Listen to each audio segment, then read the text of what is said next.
संविधान के बनाने वाले बाबा साहब अंबेडकर के ऊपर देश के गृह मंत्री बयान देते हैं। अंबेडकर अंबेडकर अंबेडकर फैशन हो गया। कभी आप तक मैं कुछ सवाल आपसे पूछ रहा हूं, इसको गांव गांव पहुंचाइएगा।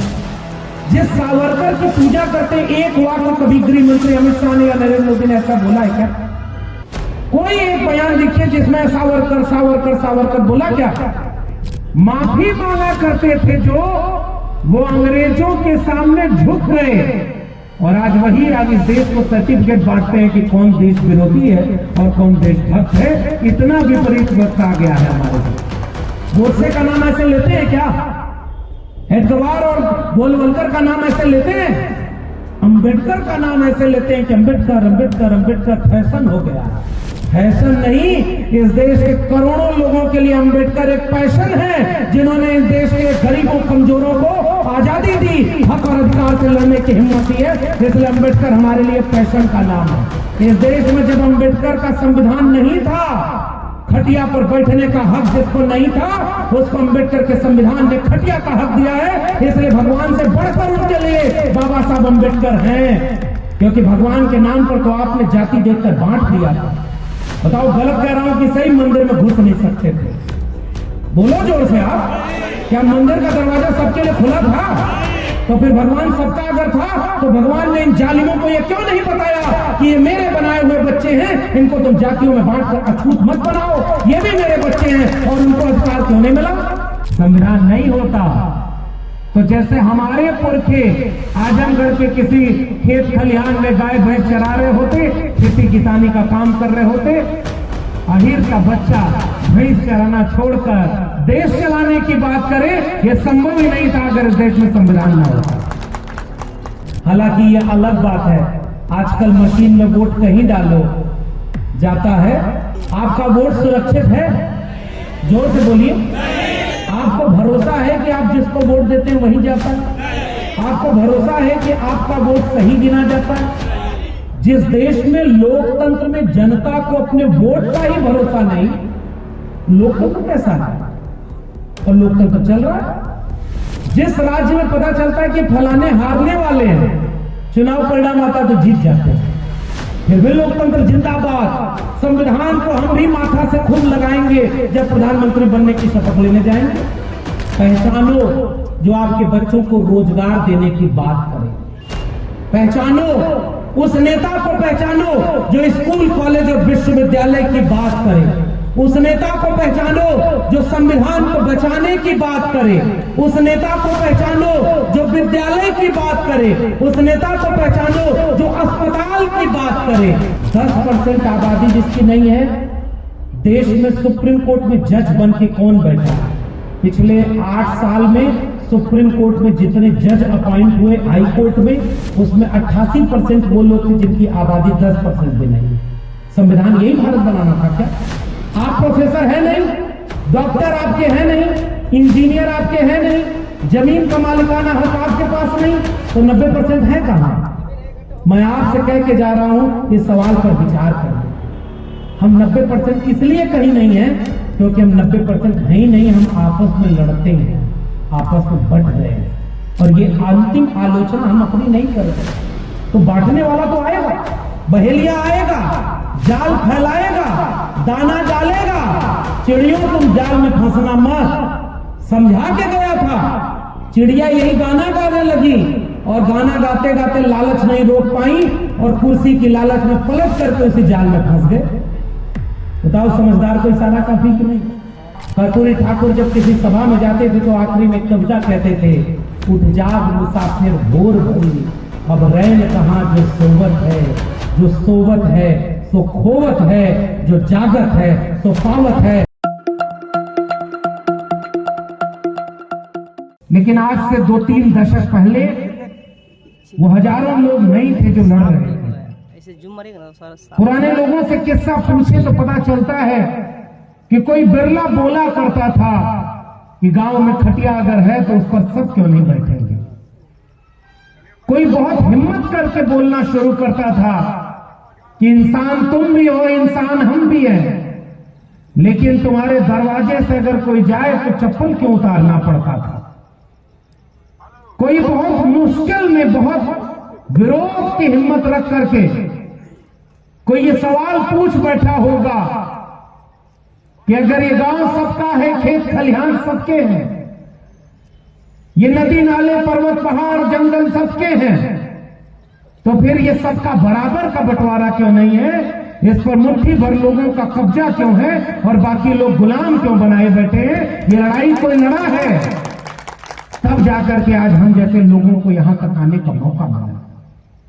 और बिहार के इस इलाके के लोगों, आपको हमसे बेहतर पता होगा, अगर वो लड़ाई हमारी पिछली पीढ़ी के लोग न लड़े होते तो आज हम यहां नहीं खड़े होते। और मैं तो उत्तर प्रदेश का रहने वाला हूं।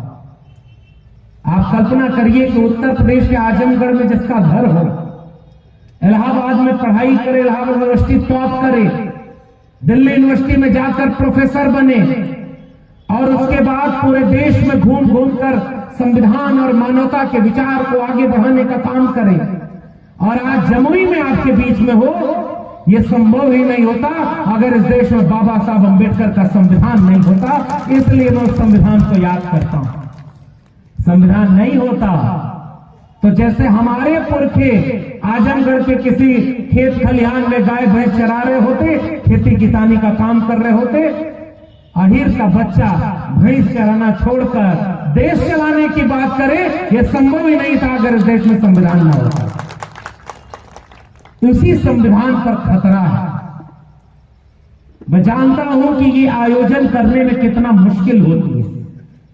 एक एक रुपया आज के समय जुटाना, एक एक लोगों को सूचना पहुंचाना, उनसे अपील करना कि आप छुट्टी का दिन हमने चुना है, आप अपना काम छोड़कर इस कार्यक्रम में आइएगा, एक एक व्यक्ति को बुलाना, और आप जैसे लोग जो अपने जीवन का दिनचर्या का सबसे जरूरी काम छोड़कर 3-4 घंटे इस कार्यक्रम के लिए देने आए हैं, तो इसके पीछे तो कोई तो मकसद होगा कि जो लोग समझते हैं कि संविधान पर परिचर्चा जरूरी है। वरना आजकल जिसको नौकरी मिल गई वो नौकरी बचाने में और अपने परिवार को बहुत आगे बढ़ाने में मशगूल हो चुका है। अधिकांश लोग ऐसे ही हैं।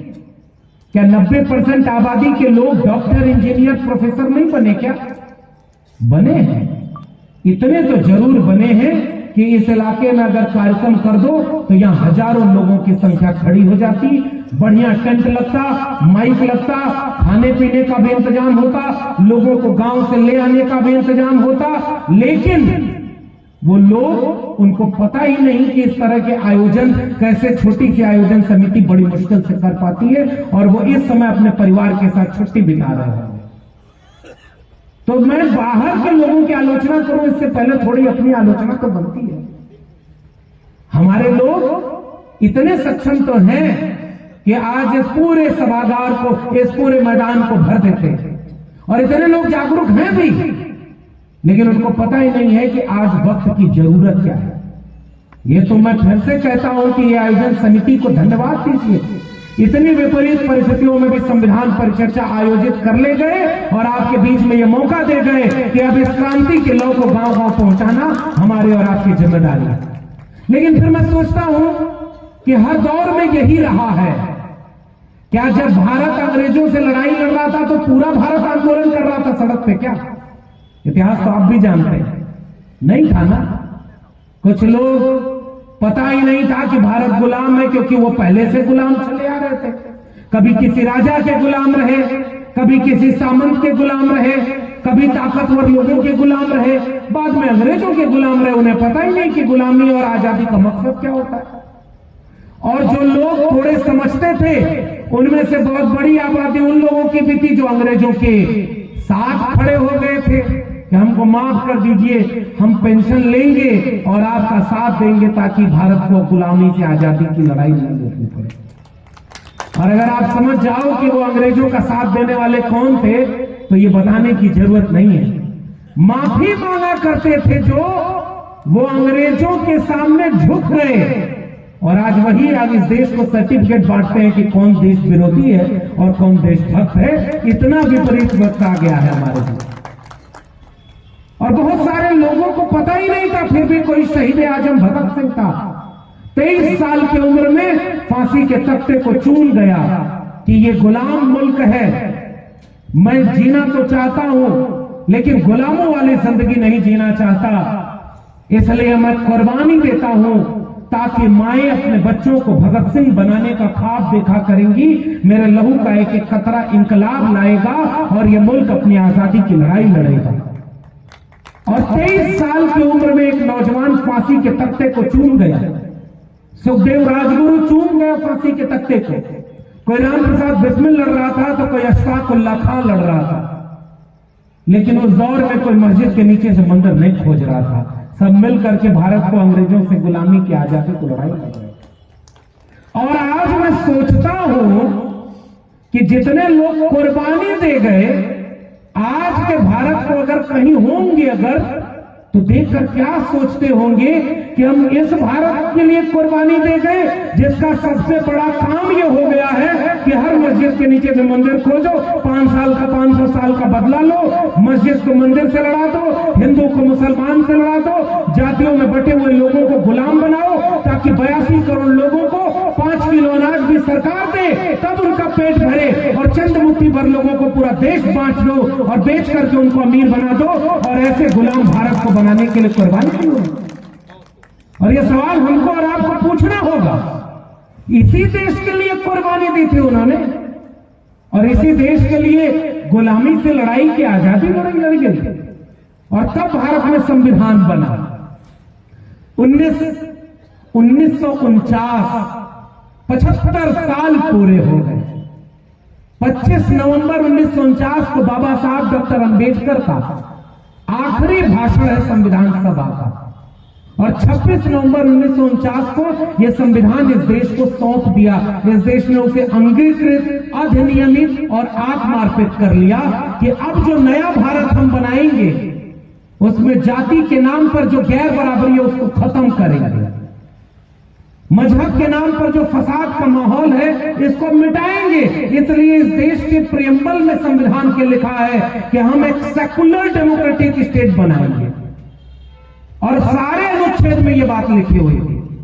एक वादा किया गया भारत के संविधान के द्वारा कि नया भारत जो बनेगा समानता और न्याय का बनेगा, गैर बराबरी मिटाएंगे, बराबरी का भारत बनाएंगे, जो कल गुलाम थे उनको आजादी का एहसास कराएंगे, और लोकतंत्र से देश चलेगा, जनता का, जनता के लिए, जनता पर शासन। और वो वादा था भारत का संविधान कि यकीन करो इस संविधान पर, ये तुम्हारे हक और अधिकार को दिलाएगा, तुम्हारे खिलाफ जो अन्याय होगा उससे तुम्हें बचाएगा, और जो हजारों साल की गैर बराबरी है उसको मिटाकर तुमको एक बराबर का नया भारत देगा कि सब मिलकर मोहब्बत और प्यार से रहेंगे। और उस संविधान की किताब ने एक वादा जो किया, 75 साल पूरा हो गया। जमुई के लोगों, इस कार्यक्रम में क्या ये मौका नहीं है कि उस वादे को ये मूल्यांकन करें कि वादा पूरा हुआ कि नहीं हुआ? यही तो इस परिचर्चा का मकसद है। संविधान का मतलब क्या?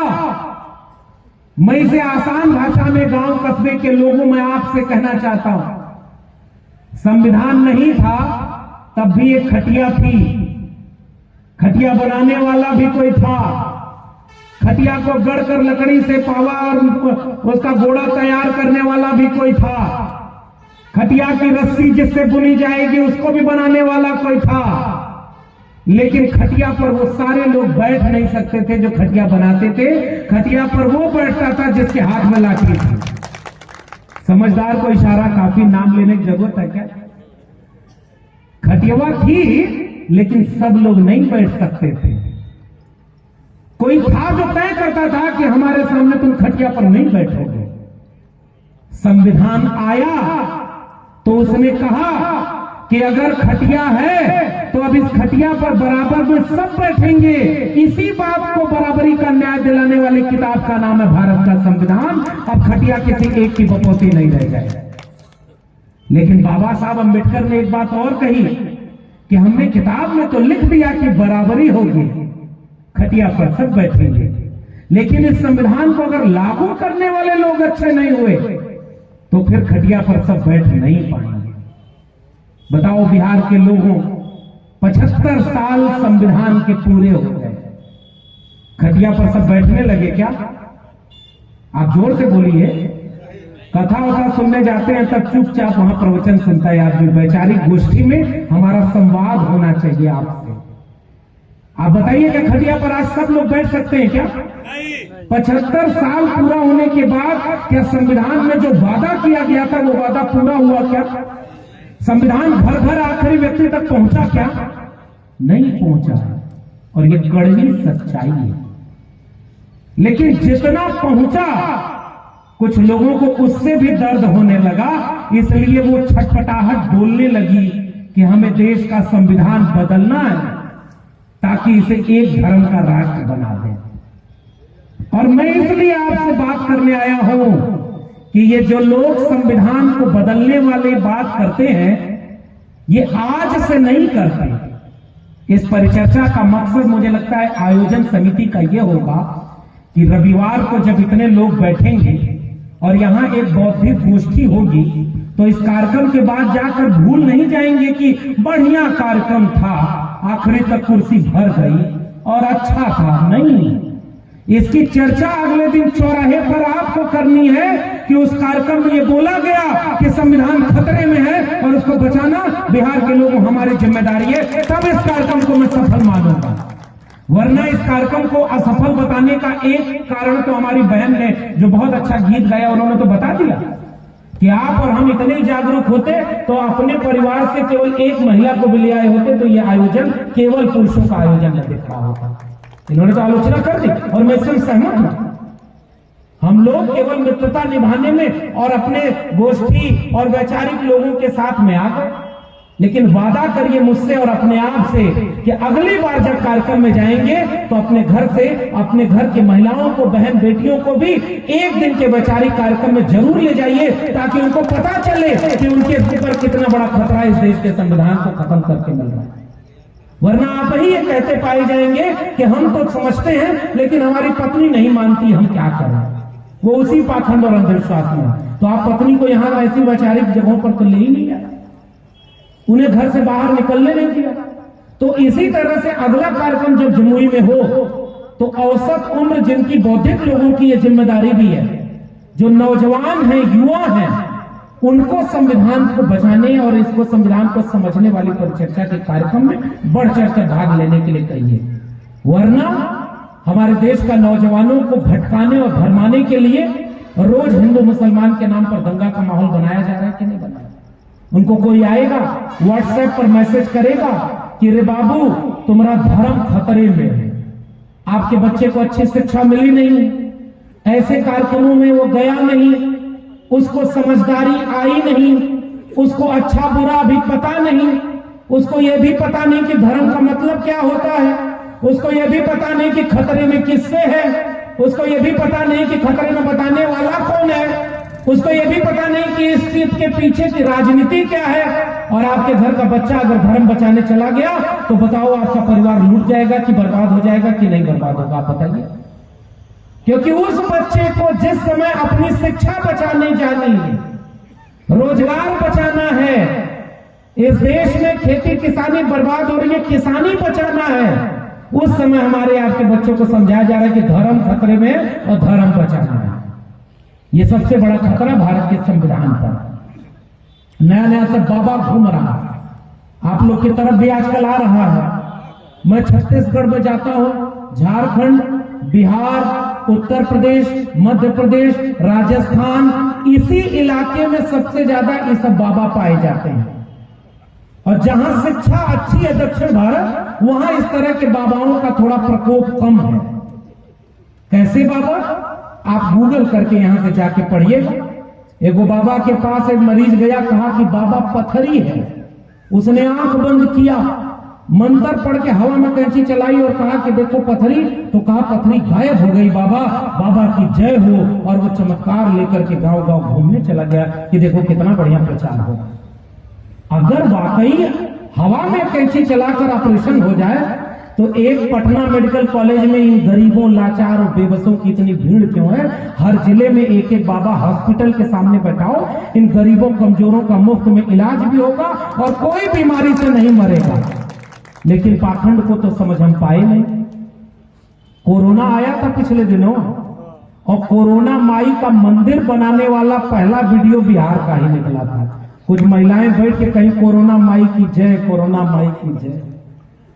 इसमें हमारे लोग फंस गए क्योंकि उनको दोष उनका भी नहीं है। उनको शिक्षा दे करके ही तो आप जागरूक करेंगे। शिक्षा दे के बताएंगे कि सूरज के चारों तरफ पृथ्वी घूमती है, और बाकी किताबों में क्या लिखा है? पृथ्वी के चारों तरफ सूरज घूमता है। आपका बच्चा जब पढ़ने जाता है स्कूल में, तो विज्ञान पढ़ाया जाता है कि धर्म पढ़ाया जाता है? अगर स्कूल आप भेजते हैं तो विज्ञान में पढ़ाते हैं। उसको विज्ञान पढ़ाते हैं कि ये जल है, ये पृथ्वी है, ये अग्नि, वायु, आकाश है, ये केमिस्ट्री है, ये फिजिक्स है, ये मैथमेटिक्स है, एक और एक मिलकर के कैसे दो हो जाते हैं। वो तो विज्ञान और साइंस टेक्नोलॉजी पढ़ता है ना आपका बच्चा।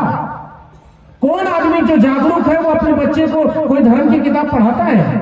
वो अपने बच्चे को अच्छी शिक्षा देता है। जमुई का जो सरकारी स्कूल होगा, कभी जाके देखना, वहां गरीब, कमजोर, लाचार के बच्चा पढ़ रहा होगा जिसकी जेब में पैसा नहीं होगा, और जिसके जेब में पैसा होगा उसका बच्चा यहां से लेकर पटना और दिल्ली तक किसी अच्छे स्कूल में पढ़ाई कर रहा होगा। तो वो अपने बच्चे के लिए सोचेगा कि हमारा बेटा डीएम बने, हमारी बिटिया एसपी बने, हमारा जज बने, हमारा ब्यूरोक्रेट बने, हमारा इंजीनियर, डॉक्टर बन जाए। कोई धर्म बचाने के लिए अपना बच्चा नहीं कुर्बान कर रहा जिसकी जेब में पैसा है और जिसकी चेतना है। गरीब कमजोर को बताते हो कि धर्म खतरे में है, न उसे शिक्षा मिली, न उसे रोजगार मिला, और धर्म बचाने का वो माहौल बना दिया कि वही गरीब कमजोर जाकर के धर्म की लड़ाई लड़ रहा। गलत कह रहा हूं कि सही कह रहा हूं? मेरे उत्तर प्रदेश में एक मुख्यमंत्री हैं, अब उनके बारे में कुछ ज्यादा कहूंगा तो 2-4 मुकदमा कर देंगे, इसलिए आजकल बोलना भी ठीक नहीं। संविधान के बनाने वाले बाबा साहब अंबेडकर के ऊपर देश के गृह मंत्री बयान देते हैं, अंबेडकर अंबेडकर अंबेडकर फैशन हो गया। कभी आप तक, मैं कुछ सवाल आपसे पूछ रहा हूं, इसको गांव-गांव पहुंचाइएगा। जिस सावरकर की पूजा करते एक वाक्य कभी गृह मंत्री अमित शाह ने या नरेंद्र मोदी ने ऐसा बोला है क्या? आप जरा आत्मविश्वास से बताइए मुझको। कोई एक बयान लिखिए जिसमें सावरकर सावरकर सावरकर बोला क्या? वो सम्मान से नाम लेते हैं। जिस सावरकर ने अपनी किताब में अपना टाइटल खुद ही वीर लगाया, उसको बहुत सम्मान से सदन में खड़े होकर कहते हैं कि वो महान थे। गोडसे का नाम ऐसे लेते हैं क्या? हेडगेवार और गोलवलकर का नाम ऐसे लेते हैं? अंबेडकर का नाम ऐसे लेते हैं कि अंबेडकर अंबेडकर अंबेडकर। फैशन हो गया।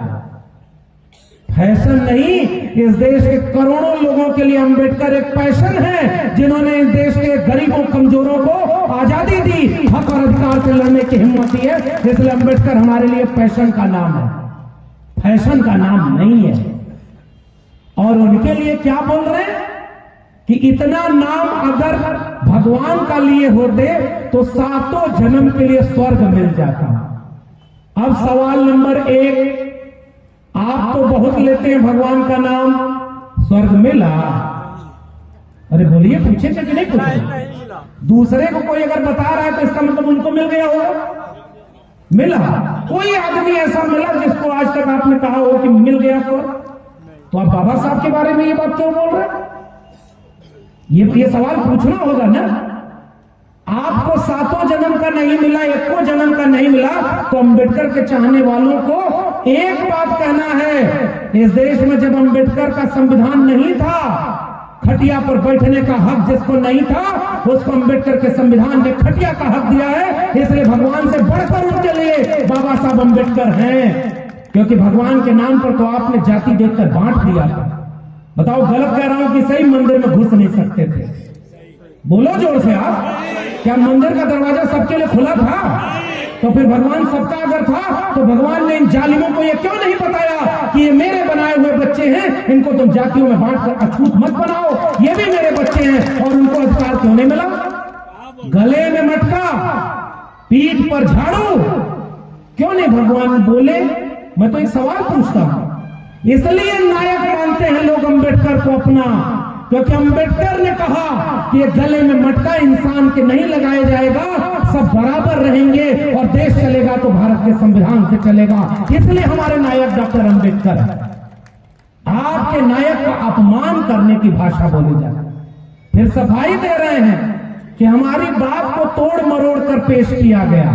अच्छा अल्लाह 2 दशक से आप ही तोड़ मरोड़ के बाकी का बात पेश कर रहे थे, एक बार आपकी हो गई तो आपको बुरा लग रहा है। कभी आपने सुना विपक्ष के नेताओं के लिए उन्होंने कहा था कि फलाने एक भाषण है, मैं आपको फैक्ट दे रहा हूं, मैं जो बात कहूंगा आंकड़े और तथ्य के साथ, क्योंकि झूठ बोलने का अधिकार हमें नहीं है, इस देश के प्रधानमंत्री जी ही वो है कि वो अपना बड़ा बड़ा झूठ बोल सकते हैं। बोला था कि नहीं? आप कहेंगे कि प्रधानमंत्री जी के बारे में क्यों कर रहे हैं? 15 लाख आया किसी के अकाउंट में? बताइए सच था कि झूठ? पटना से कोई बुलेट ट्रेन चली? पटना का कोई शहर, बिहार का कोई शहर स्मार्ट शहर बना? कोई स्मार्ट गांव बना? किसानों की आमदनी 2022 में दुगनी हुई?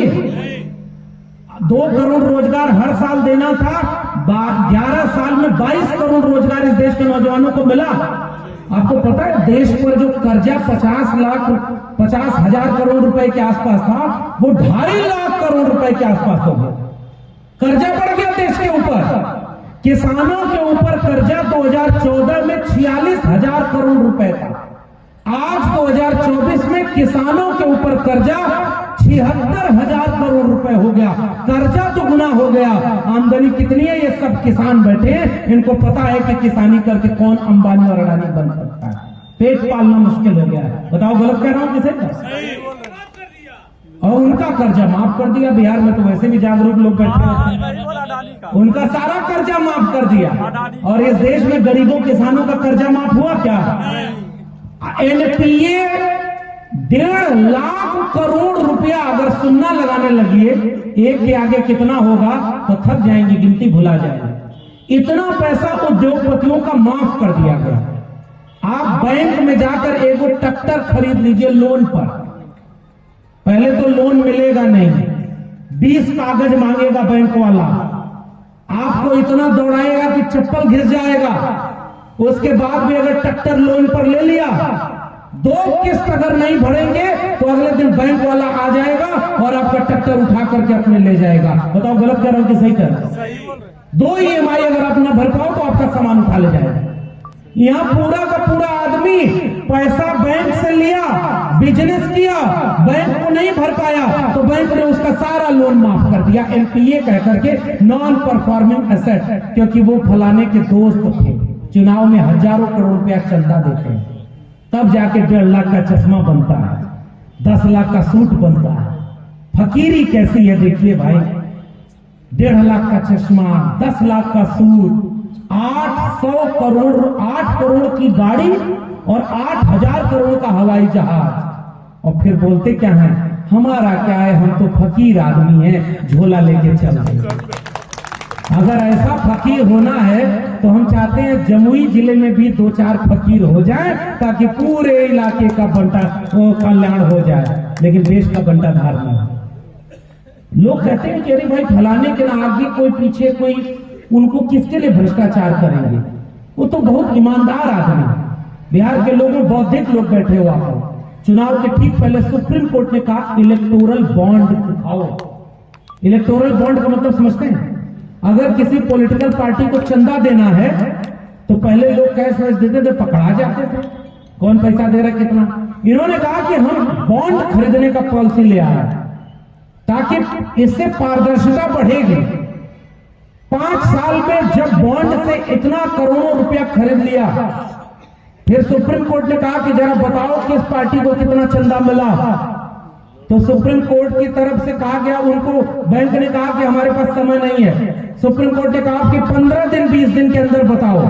जब कड़ा फैसला लेने का वक्त आया तो सारा बॉन्ड देकर के पता चला कि जिससे चंदा लेना था, वो जिससे इलेक्टोरल बॉन्ड में चंदा लिया, उसी को सरकारी धंधा दिया।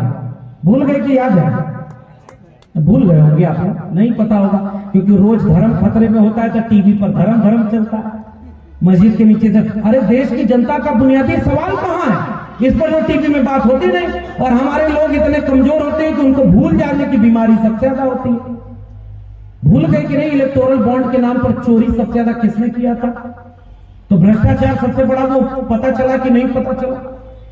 इसका मतलब झूठ बोल करके, फिर भी मैं कहता हूं इस देश में बड़ा खतरा ये नहीं है। इस देश के ऊपर इमरजेंसी लगाई गई, देश लड़ करके फिर से वापस खड़ा हो गया। इस देश के लोकतंत्र को कमजोर करने के लिए कई जगह सरकारें गिनाई गई, कई जगह सरकारें गिरा दी गई, जनता फिर से लड़ करके सरकार बना लेती है। लेकिन सबसे बड़ा खतरा इस देश के संविधान के ऊपर आया। 2024 के चुनाव में कौन बोला था कि अब की बार 400 सीट चाहिए ताकि देश के संविधान को बदलना है? सबसे बड़ा खतरा यहां है। अगर संविधान नहीं रहेगा तो ये कार्यक्रम हो पाएगा क्या? सच ईमानदारी से बताइए, जोर से बोलिए। अगर संविधान नहीं रहेगा, बगल में खेत में दो पटीदार का झगड़ा हो जाए, लाठी चल जाए, आप किसके पास जाते हो? थाना में जाते हो, पुलिस के पास। पुलिस के पास कहते हो कि इसने हमारा जगह घेर लिया, इसके ऊपर मुकदमा करना है, इसने हमको मारा है। दूसरा आदमी अपना पक्ष रखता है। पुलिस के पास किस हक से जाते हो? संविधान के हक से। संविधान नहीं रहेगा, आप पुलिस के पास जाओगे तो पुलिस पूछेगी हमसे क्या मतलब, तो आप क्या करोगे? आपको कोई मारे पीटे, आपको बचाने वाला कौन है? ये पुलिस किससे चलती है? संविधान से चलती है। न्यायपालिका किससे चलती है?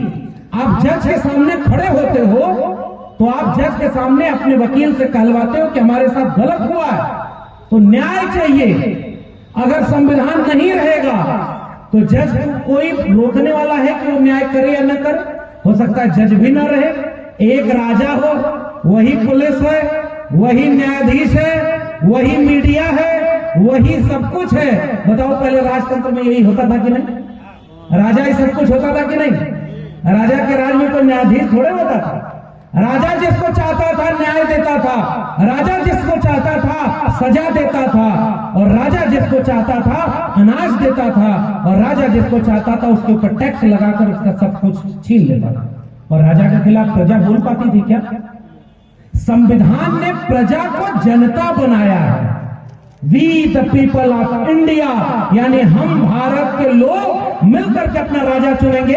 अब राजा रानी के पेट से पैदा नहीं होगा, जनता के वोट से पैदा होगा। इसलिए संविधान हमारी आत्मा, संविधान हमारा रक्षक है।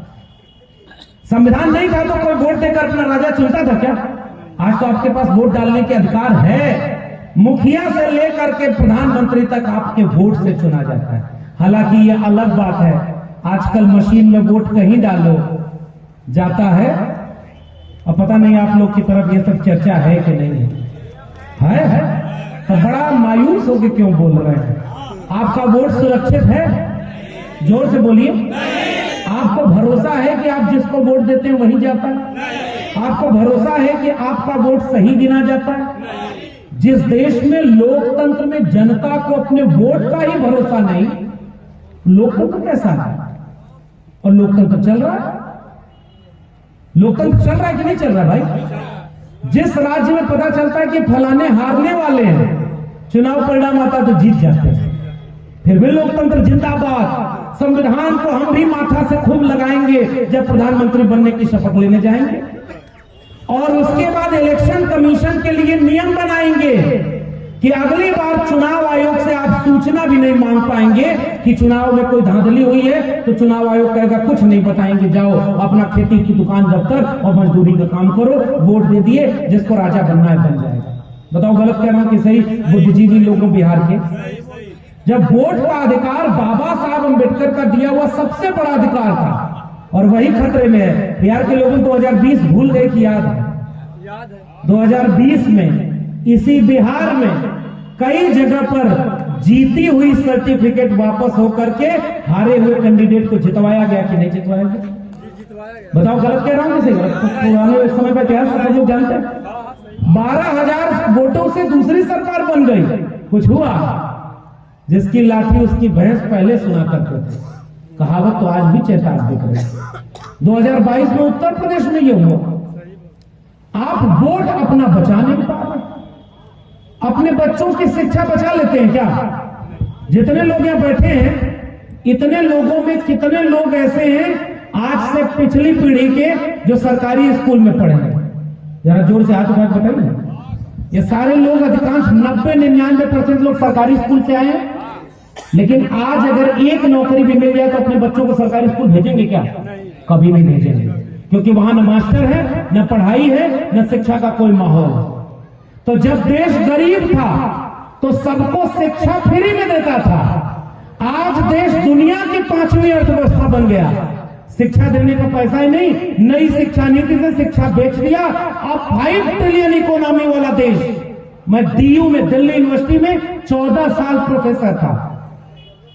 2010 में जब मैं वहां गया तो जिस कोर्स की फीस 4,000 रुपए थी, आज उसी कोर्स में एडमिशन के लिए 40,000 तक फीस बढ़ गई है। 15 साल में 10 गुना फीस महंगी हो गई। कोई एक आदमी यहां हाथ उठा के बता दो जिसकी 15 साल में आमदनी दुगनी हो गई। अगर आप बिजनेस व्यापार कर रहे हैं और वो भी थोड़ा दाएं बाएं कर लेते हैं तभी आपकी आमदनी दुगनी हुई होगी। सही बात कह रहा हूं कि नहीं? सरकारी नौकरी वालों की किसी की सैलरी दुगनी हुई क्या?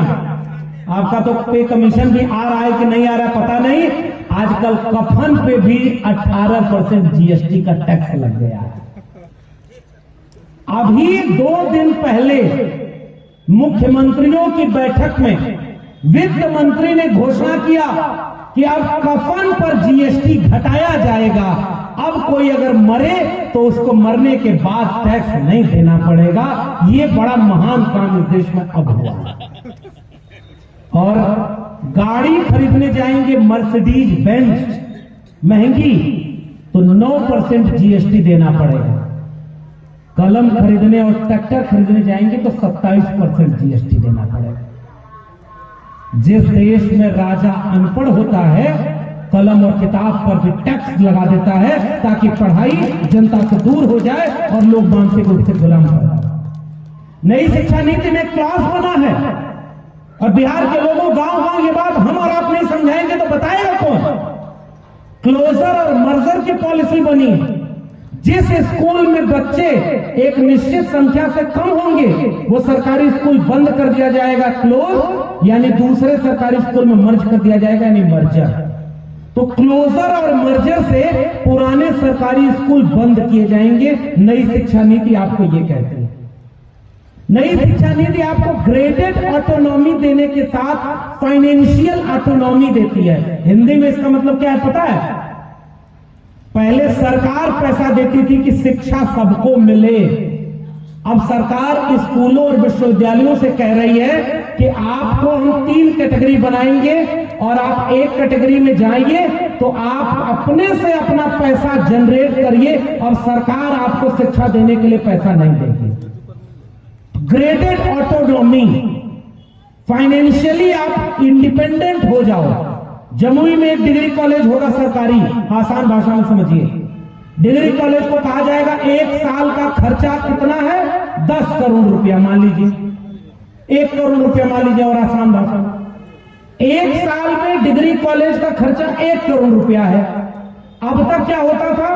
80 करोड़ रुपया 80 लाख रुपया केंद्र सरकार देती थी, 20 लाख रुपया बिहार सरकार दे रही है। और आपके इलाके का डिग्री कॉलेज गरीबों को, कमजोरों को, दुखियों को, लाचारों को, किसानों मजदूरों के बच्चों को मुफ्त में शिक्षा देने का काम कर रहा है। यही नहीं दिया था भाई? सरकारी स्कूल में फीस 10 रुपया हुआ करती थी, गरीब कमजोर का बच्चा जाके पढ़ाई करता था। ग्रेडेड ऑटोनॉमी से न्यू एजुकेशन पॉलिसी कह रही है ग्रेजुअली अब 1 करोड़ रुपया उस सरकार के सरकारी विद्यालय को खुद से जनरेट करना होगा। तो सरकारी विद्यालय के पास पैसा कमाने का सोर्स क्या है? जोर से बोलिए। बच्चों की फीस, जोर से बोलिए ना, सही बोले ना भाई। किसी स्कूल, कॉलेज या यूनिवर्सिटी के पास पैसा आता कहां से है? बच्चों की फीस से। जाता कहां है? मास्टर की फीस में, कर्मचारी की फीस में और बच्चों के पढ़ाई के सामान में। ठीक। अब जब पैसा आएगा नहीं सरकार से तो पैसा आएगा बच्चों की फीस से। तो जो फीस 10 रुपया थी, जोर से बताइए कि 1 साल की फीस 10 लाख होगी कि नहीं? अगर 10 लाख नहीं होगी तो 1 करोड़ रुपया आएगा कहां से? आमदनी बढ़ाने के लिए बच्चों की फीस महंगी होगी और खर्चा घटाने के लिए मास्टर का संख्या कम होगी। इसलिए संविदा पर मास्टर रखा जाएगा, ठेके पर प्रोफेसर रखा जाएगा। कुछ लोगों ने फोन किया और सर ने जब बोला कि आपको आना है तो कुछ लोगों ने कहा अपनी किताबियां जरूर ले आइएगा, प्रोफेसर की डायरी। तो 20-30 तो किताब थी वहां पटना में जगह रखी थी, मैं गाड़ी में ले आया हूं, मन करे तो पढ़िएगा। अभी खत्म होगा कार्यक्रम तो किताबियां हमारी खरीदिएगा। मैं पटना में कार्यक्रम किया और उदय नारायण सर वहां उस कार्यक्रम में मौजूद थे। उस किताब के ऊपर कार्यक्रम करके मैं देश भर को यही बताना चाह रहा था, मेरे देश के गरीबों, कमजोरों, किसानों, मजदूरों, तुम्हारे बच्चों की शिक्षा बेच दी गई है, वो अंबानी और अडानी की गुलाम बना दी गई है। इसलिए यही बात कोई प्रोफेसर लक्ष्मण यादव कहता था तो उसको नौकरी से निकाल दिया और सोचते थे कि डर जाएगा। क्यों नौकरी से निकाला? एक लाइन का मेरा जवाब था। उनका मतलब था कि ये जो बोले मेरी मर्जी के मुताबिक बोले, नागपुर की शाखा का बोले।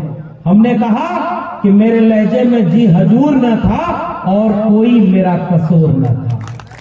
हमने उनकी जी हजूरी नहीं कबूल की। अरे इलाहाबाद यूनिवर्सिटी का गोल्ड मेडल मैंने पाया अपनी मेहनत के दम पर, बाबा साहब के संविधान पर। पढ़ने का कलम और किताब हमारे पुरखों ने जब हाथ में दिया तब जाके हम शिक्षा तक पहुंचे और यूनिवर्सिटी टॉप किया। अपने दम पर यूनिवर्सिटी में प्रोफेसर बने और आज तुम कहते हो कि सरकार के खिलाफ बोलोगे तो नौकरी छीन लेंगे। अरे ऐसी नौकरी को हम ठुकराते हैं क्योंकि गुलामी हमारे पुरखों ने सिखाई ही नहीं है, इसलिए हम आपके बीच में खड़े हैं और अपने दम पर यहां तक आए। भीख मांगकर गुजारा नहीं करेंगे, 1000 रास्ते हैं जिससे मेहनत करके अपना पेट पाल लेंगे, लेकिन कभी भी उन सत्ता के सामने वालों के सामने झुकने को हमने कबूल नहीं किया। इसलिए हम आपके बीच में खड़े और सोचते थे कि नौकरी से निकाल देंगे तो डर जाएगा, चुप हो जाएगा।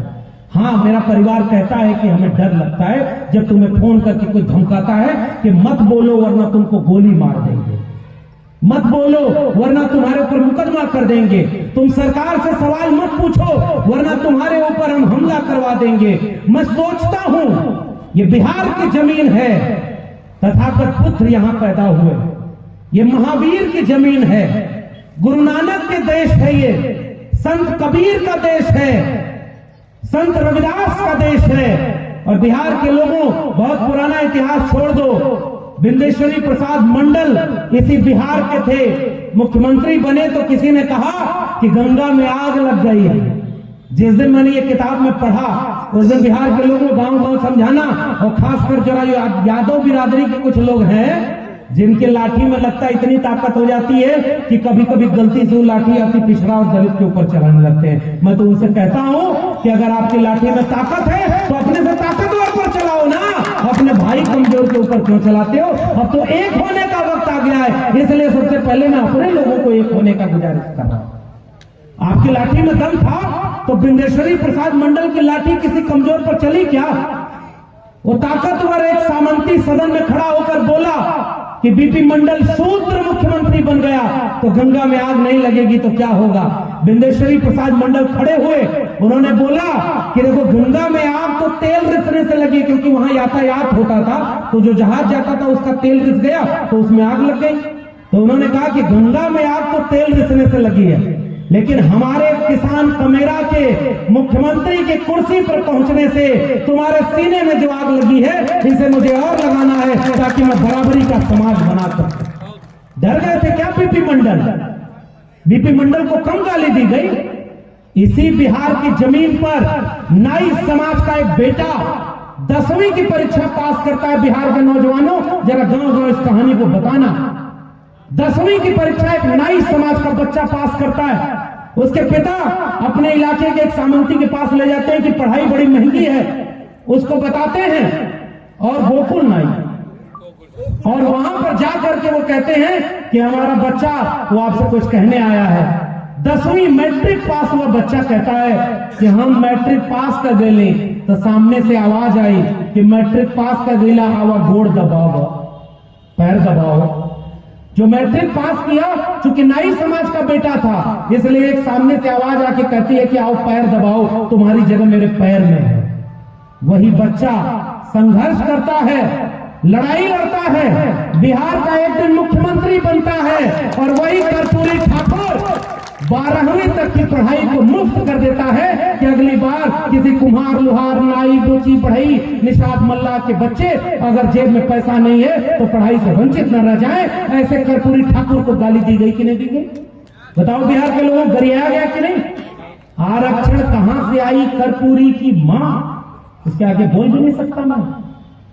मेरे उत्तर प्रदेश में मुख्यमंत्री थे राम नरेश यादव, और यादव लोगों जरा देखो गाली देने वाला कौन? कि आरक्षण दिल्ली से चमड़ा भेजा संदेश, बार बनावा कर्पूरी और भैंस चरावा राम नरेश। गाली दिया कि नहीं दिया? अहिर गड़गिया कुर्मी चोर घर सारे का तंगरी तोड़। किसकी बुद्धि घुटना में? किसकी बुद्धि 12 बजे के बाद खुलती थी? कौन सामने पड़ जाए तो जतरा बिगड़ जाता था? कौन सामने पड़ जाए तो उसको देख करके शुभ काम बिगड़ जाता था? जितने 90% कमेरा लोग हैं उनकी जातियों के नाम पर गाली किस समाज ने बनाई? किसी मुसलमान ने बनाई थी क्या? जोर से बोलना। आपके आसपास भी कुछ सांसद चुन के गए हैं, कहते हैं कि फलानी जगह रहना है तो हिंदू बन के रहना है। बाबा साहब का संविधान कहता है कि इस देश में किसी को रहना है तो संविधान का बन के रहना है। ये हिंदू मुसलमान की लड़ाई हमारी लड़ाई नहीं। बताओ बोला कि नहीं बोला यहाँ का सांसद? और यहां भी कुछ लोग धर्म के नाम पर यात्रा निकालते हैं। बताओ किसी मुसलमान ने कर्पूरी ठाकुर को गाली दी थी? किसी मुसलमान ने शहीद जगदेव प्रसाद कुशवाहा लड़ाई लड़ रहे थे किसानों की और आंदोलन करने जा रहे थे, साजिश करके गोली मारा, और उसके बाद क्या किया ये आप हमसे बेहतर जानते हैं। और अगर नहीं जानते हैं तो जरा पता लगा के अपने बच्चों को पढ़वाना। शहीद जगदेव प्रसाद डर गए क्या? डर गए शहीद जगदेव प्रसाद? नौकरी करते थे क्या शहीद जगदेव प्रसाद? कर्पूरी ठाकुर नौकरी करते थे? बाबा साहब अम्बेडकर की हम बात कर रहे हैं। बिहार के लोगों, गांव गांव मेरा पैगाम पहुंचाना। 32 डिग्री के बारे में कहा जाता है। विदेश से पढ़ाई करके डॉक्टर अम्बेडकर लौटे, एक को डिग्री फर्जी नहीं थी, सारी ओरिजिनल डिग्री लेकर आए। आप समझ नहीं पाए कि आज भारत में किसकी डिग्री फर्जी बताई जाती है। पता ही नहीं कि कौन सा पढ़ाई हुई है नहीं हुई है, कहां से पढ़े नहीं पढ़े, वो पता ही नहीं। बाबा साहब डॉक्टर अंबेडकर का अपमान इस देश में सबसे ज्यादा किस बात पर हुआ? उनका दिया हुआ आरक्षण आपसे छीना जा रहा है। मैं प्रोफेसर रहा हूं 14 साल, और जमुई के गांव गांव में आपको तो पता ही नहीं। पहली बात याद रखना, आपके दक्षिणी बिहार हो या उत्तरी बिहार हो, कितने बच्चे डीयू और जेएनयू पढ़ने जा पा रहे हैं? जब आपके घर के बच्चे वहां जा ही नहीं पा रहे हैं तो वहां क्या हो रहा है आपको पता ही नहीं चलेगा। पता है वहां क्या हो रहा है?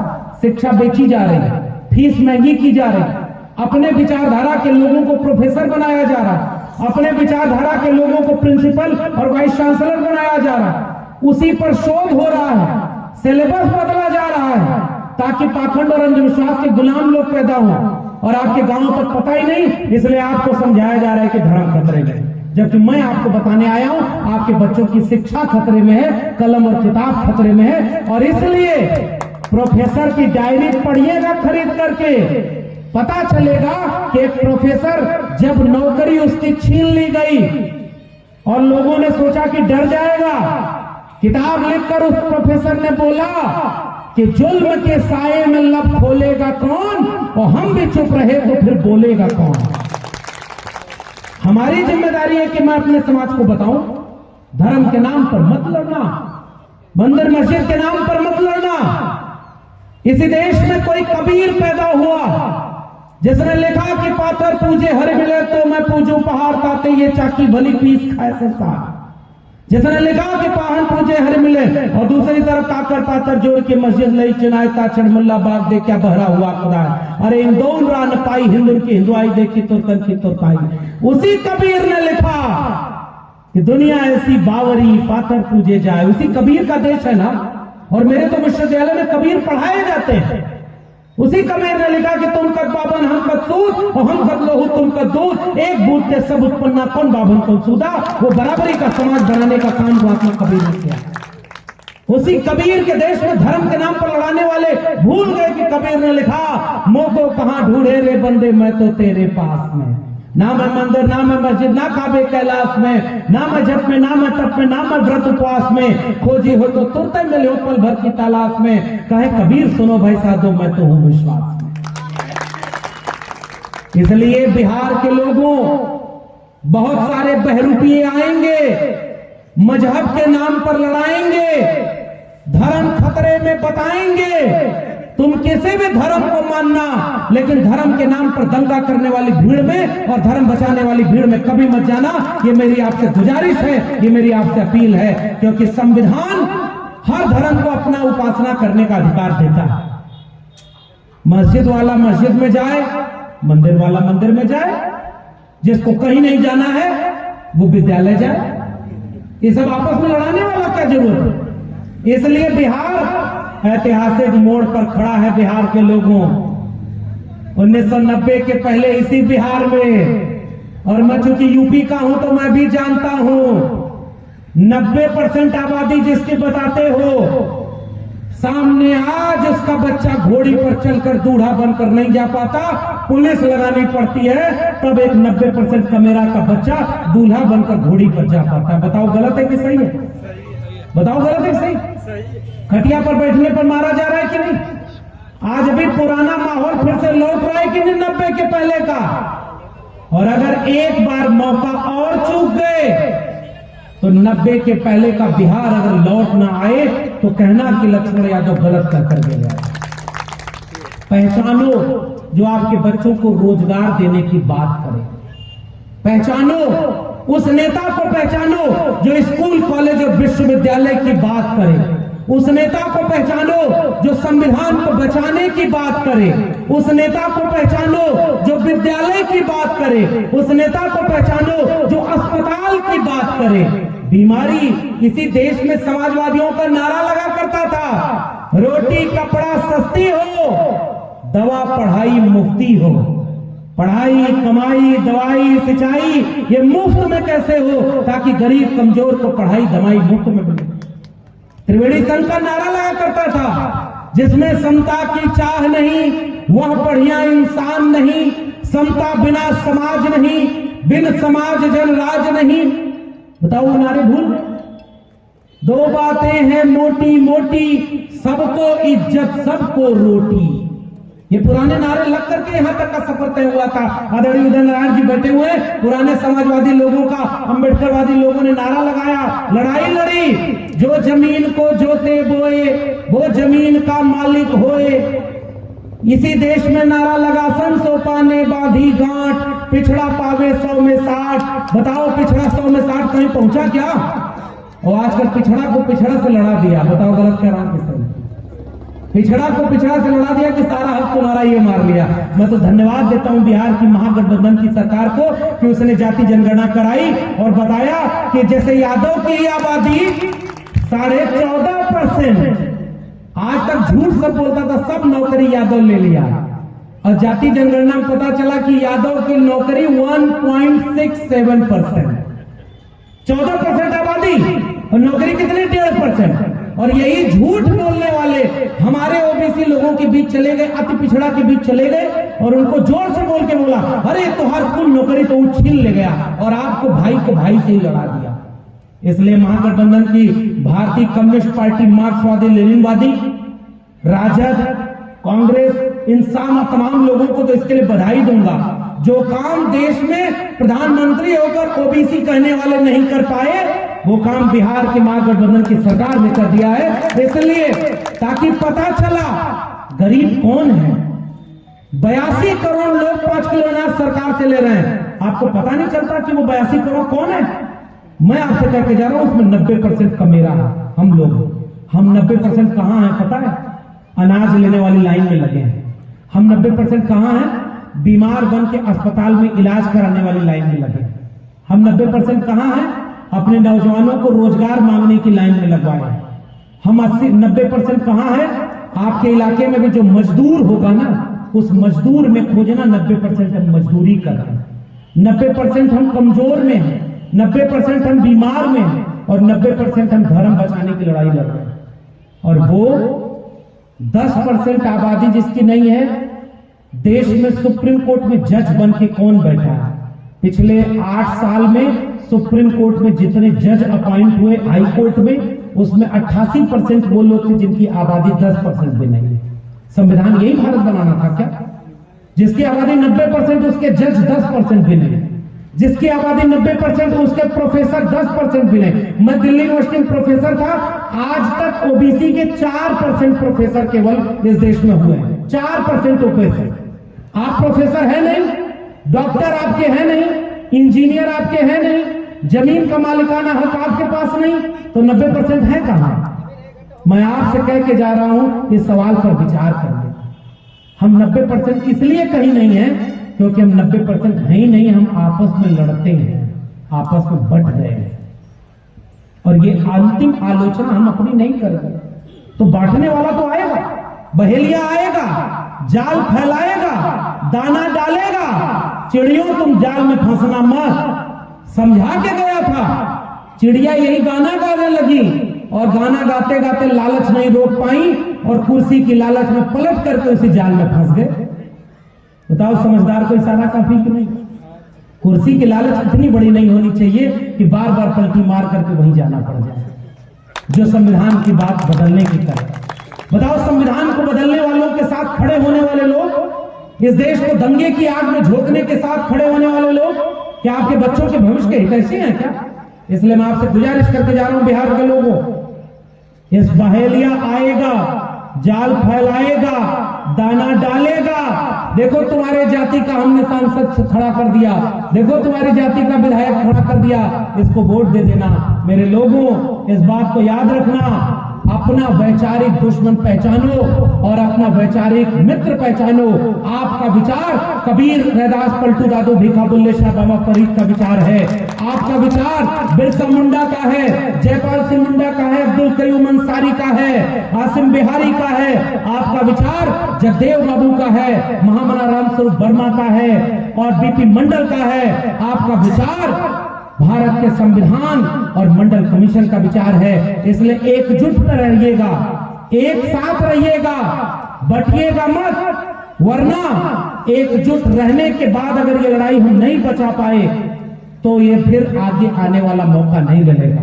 बहुत वक्त हो गया, आप सुबह से आए हैं और मैं फिर से कह रहा हूं, आयोजन समिति में जितने लोग शामिल हैं एक बार उनसे पूछिएगा, एक एक व्यक्ति कैसे 1-1 रुपया जोड़ करके एक कार्यक्रम करते हैं। ऐसे कार्यक्रम गांव गांव करिए और हर घर में जब तक आपको क्षमता हो, 4 लोग भी बैठे हो तो वहां भी एक छोटा सा बैनर लगा के संविधान की परिचर्चा करिए और लोगों को जोड़िए, हर जाति बिरादरी के लोगों को साथ बैठाइए, मोहब्बत और प्यार बनाइए। मोहब्बत बचेगी तब हमारा भविष्य बचेगा, मोहब्बत बचेगी तो संविधान बचेगा। इसलिए आज आपके ऊपर जिम्मेदारी में छोड़कर जा रहा, निवेदन के साथ ये कार्यक्रम यहां खत्म नहीं हो रहा, ये कार्यक्रम यहां से शुरू हो रहा है और तब तक चलेगा जब तक संविधान बचाने की लड़ाई आगे लड़ना होगा। इसलिए मैं बहुत धन्यवाद करता हूं आदरणीय उदयनारायण चौधरी जी का। हमेशा हिम्मत और मनोबल मिलता रहता है। इस तरह के मनोबल और हिम्मत के साथ बाबा साहब अम्बेडकर के संविधान को बचाने की लड़ाई में इस समय हम मिलकर के मोहब्बत और प्यार के साथ रहेंगे। कभी भी हाथ में त्रिशूल, तलवार और कोई नफरत की चीज मत पकड़िएगा। अपने बच्चों के हाथ में कलम पकड़ाइएगा। लाठी हमारा हथियार नहीं है, तलवार हमारा हथियार नहीं है। हम मोहब्बत प्यार से भाई भाई के साथ मिलकर रहेंगे और अपने बच्चों को शिक्षा दिलाएंगे, कलम और किताब दिलाएंगे। और ये प्रोफेसर की डायरी अभी लेकर पढ़िएगा, कलम और किताब बचाइएगा। संविधान बचेगा तो हम बचेंगे, संविधान बचेगा तो शिक्षा बचेगी, संविधान बचेगा तो मोहब्बत, अमन, चैन बचेगा। संविधान नहीं बचेगा तो वापस मुट्ठी भर लोगों के हाथ में राज चला जाएगा। कर्पूरी ठाकुर जब किसी सभा में जाते थे तो आखिरी में कविता कहते थे, उठ जाग मुसाफिर भोर भई, अब रैन कहां जो सोवत है, जो सोवत है सो खोवत है, जो जागत है सो पावत है। बहुत बहुत धन्यवाद। जय भीम, जय मंडल, संविधान जिंदाबाद, उल गुलाम जिंदाबाद, इनकलाब जिंदाबाद।